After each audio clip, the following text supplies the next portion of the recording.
पंचलाइट कहानी का उद्देश्य एकदम आना तय है, इसमें दो राय नहीं है। इसलिए इस कहानी को इतनी ध्यान से पढ़ना है कि पूरा का पूरा याद हो जाए। कहानी को याद करना आपका उद्देश्य होना चाहिए, क्योंकि ये उद्देश्य तो आना ही आना है। इसलिए अपना भी उद्देश्य आपको बना लेना है। तो आप लिखना प्रारंभ करेंगे कि पंचलाइट कहानी के लेखक फणीश्वर नाथ रेणु जी हैं। कौन? पंचलाइट कहानी के लेखक कौन है? फणीश्वर नाथ रेणु जी हैं पंचलाइट कहानी के लेखक। हिंदी जगत के सुप्रसिद्ध आंचलिक कथाकार, हिंदी जगत के सुप्रसिद्ध आंचलिक कथाकार फणीश्वर नाथ रेणु जी हैं। देखिए, आपको बढ़ा चढ़ा के तो लिखना ही है, वरना 80 शब्दों में आप लिख नहीं पाएंगे। फिर 80 शब्द कहाँ से ढूंढ के लाएंगे?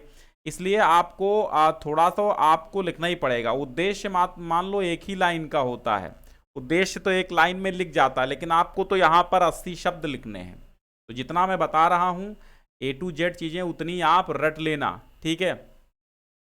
पंचलाइट कहानी का उद्देश्य, तो पंचलाइट कहानी के लेखक फणीश्वर नाथ रेणु जी हिंदी जगत के सुप्रसिद्ध आंचलिक कथाकार हैं।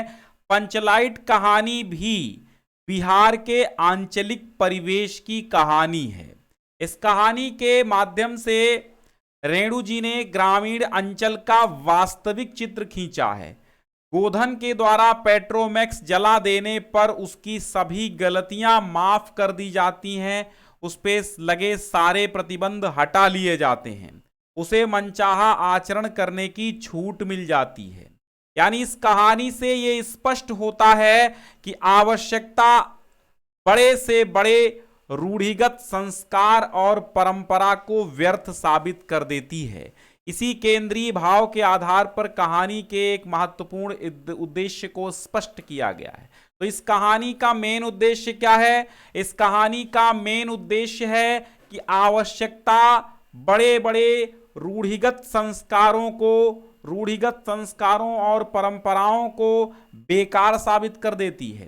कितनी बड़ी परंपराएं हो, अगर आवश्यकताएं हैं तो वो परंपराएं तोड़ दी जाती हैं। इस पंचलाइट कहानी से यही बताया गया कि किस प्रकार गोधन बिरादरी से बाहर था, गोधन का हुक्का पानी बंद था, लेकिन जब कोई पंचलाइट जलाना नहीं जानता है तो मजबूरी में गोधन को लाना पड़ता है, और वो होती है आवश्यकता। और इसी आवश्यकता के माध्यम से क्या होता है, गोधन के एक गुण ने बड़े से बड़ा जो रूढ़िगत संस्कार, जो परंपरा चली आ रही थी कि अगर कोई बच्चा बदसलूकी से पेश आता है, असभ्य बातें करता है, तो उसे समाज से बाहर कर दिया जाए, वो परंपरा यहीं पर टूट जाती है।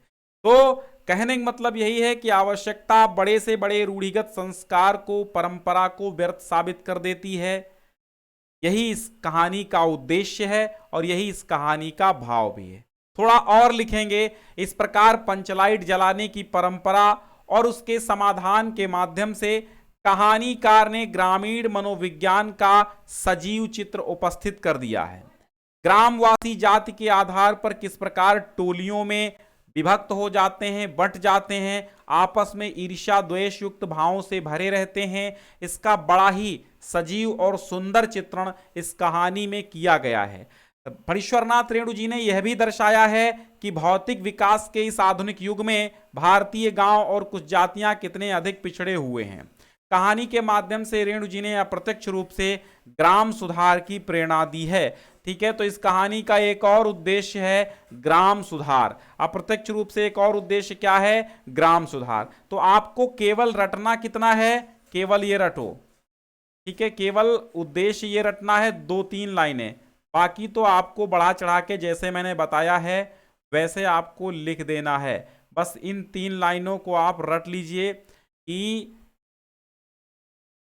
पंचलाइट कहानी के माध्यम से ये स्पष्ट होता है, आवश्यकता बड़े से बड़े रूढ़िगत संस्कार और परंपरा को व्यर्थ साबित कर देती है। इसी केंद्रीय भाव के आधार पर इस कहानी का एक महत्वपूर्ण उद्देश्य स्पष्ट किया गया। यानी इस कहानी का महत्वपूर्ण उद्देश्य ग्राम सुधार तथा आवश्यकता बड़े बड़े रूढ़िगत संस्कारों को समाप्त कर देती है, समाज को ये बताना है। ठीक है, तो हो गया आपका पंचलाइट कहानी का उद्देश्य और बाकी सारे उद्देश्य हम करा चुके हैं, आप देख लीजिएगा।